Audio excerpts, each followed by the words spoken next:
And speaking of things that were making me mad as I was reading the book, how she treated your son Yes. was making me mad too, because she was basically treating him the way a narcissistic parent would treat, say, the scapegoat. But when there's stepchildren involved, right? So, like a narcissistic parent, they treat their own kids like extensions of themselves. And Sure. even in that dynamic with biological kids, there can still be a golden child, a scapegoat, or they play favorites, etc.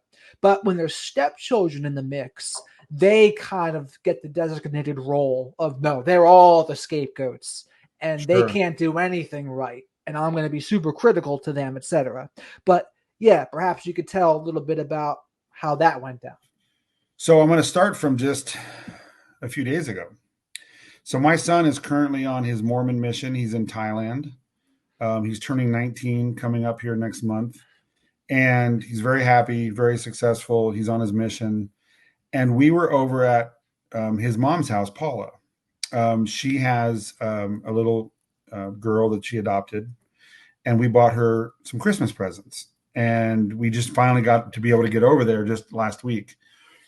And when I was sitting on the couch, we're all hanging out, having fun. Her daughter's playing with her presents that we got her. She has a big TV, and she puts up this photo album of just photos. And there were pictures of my son and them, and pictures of my son with other cousins, and pictures of my son from the age that we're talking about when I was married to Tammy. And he had this big, bright smile, this big, bright smile, and he looked so happy. And it triggered me. Mm-hmm. And I looked at that smile, and then I remembered whenever he was in pictures with us, he had this like smile like this. He was very tense, and he lifted his upper lip, and it looked kind of weird. Mm. And she would convince me that he had Asperger's. Oh, right. That's right. He developed tics. When he was at our house, he went through a period where he would blink a lot, like really a lot. He had where he licked his lips obsessively to where they would burn and be really chapped. He had, he would even do sometimes like this when he was having fun. Clapping. Yes. Oh, and that's why she would try to say it was Asperger's. Yes. And she had me convinced that there was something wrong with him. But then as I look at these pictures with his mom, and I remember back in the day, I would talk to his mom about these issues that I thought he had. And she would be like, I don't know where this is coming from because he doesn't do these things with us. Mm. And I never put it together until now. And when I tell all the stories about how she treated him, and I'll get to that in a second, but it was just so apparent to me now looking at it through a clear lens, seeing that she was the problem. She was so stressful and stressing him out, and he didn't understand it. She was psychologically abusing him too, and manipulating him too, and controlling him too, and devaluing. I would say number one, devaluing him. And whenever he was at the house, he, especially if her kids weren't there. If it was just the three of us, it was 10 times worse. And he would. She would interrogate him, rapid fire questions. He would get nervous, and he would just eventually get up and go to his room and read a book. And then her response to that was, what's wrong with him? Why does he go to his room? Why isn't he out here having fun with everybody else? Something's wrong with him. Well, whatever. And then I would catch her like staring at him and almost like analyzing him in silence, and she would literally go, Jared, why are you sitting like that? Jared, why are you eating like that? Jared, why are you doing this? Why are you doing that? And he was just, why are you laying on the couch like that? Like just criticizing him to the point to where he would just get up and leave. And I always remember just feeling so much more on edge. It got to the point to where, I hate to say this as a father, but I wouldn't look forward to him coming over. Of course, you want your kids. You want to be with your kid. And I would not look forward to the weekends I had him because I knew this stuff would happen. But I always thought it's him. I'm so uncomfortable with him coming over because he's going to act weird. And then she's going to say something about it. She's going to nitpick him because he's acting weird. So you get it. So it's because of him, she's acting this way. when Right. the whole time it's because of her he's acting this way. Because he told me at 18 years old, 17 years old, when I was going through the divorce, he's like, Dad, I disappeared to get away from her. And I sat down with him and his mom, and they're like, every time he would come home from the weekend, he would just break down and he would just cry to his mom, and he would say, I hate her.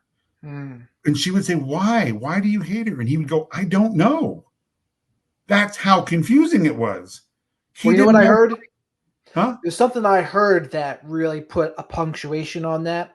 It was a book about covert narcissists, and it said in the book that when it's a normal response, if someone's trying to control you or get their needs met at your expense, to not like them, it's a normal response to hate someone Yeah. who is trying to do that.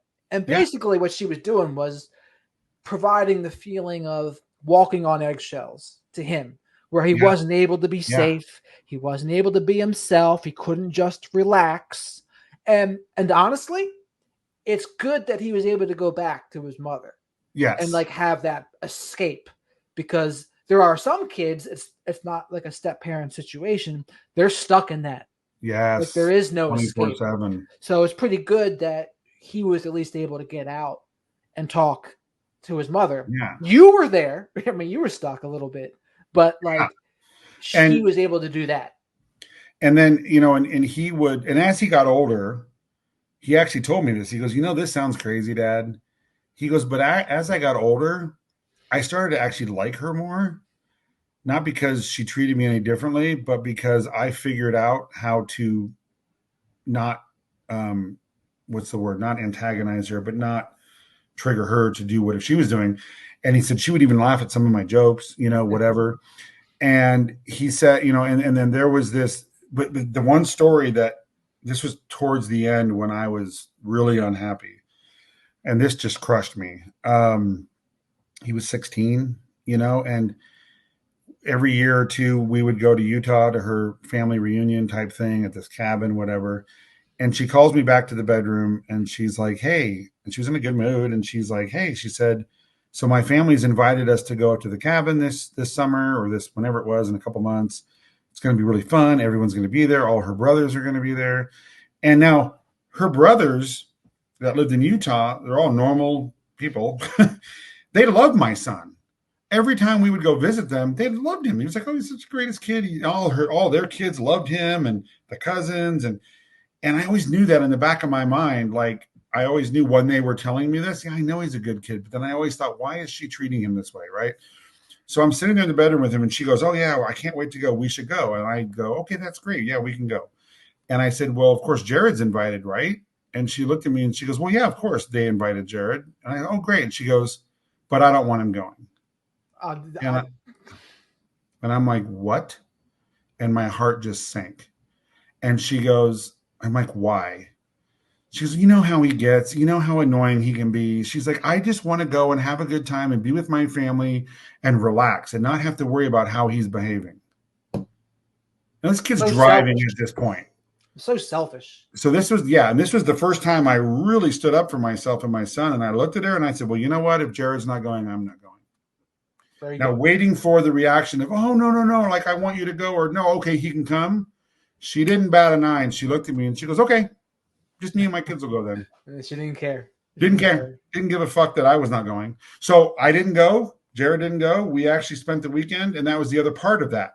I dreaded him coming over when she was there, but when I knew she was either going to be out of town or she had things to do and she wasn't there, it was so much better because I could relax. And that's a good thing to pin there too. If you notice yourself happier and more at peace when someone's not around, Yes. don't ignore that. Correct. Don't ignore that if you feel better and like you can finally have fun and let your hair down, so to speak. Don't ignore that feeling out there.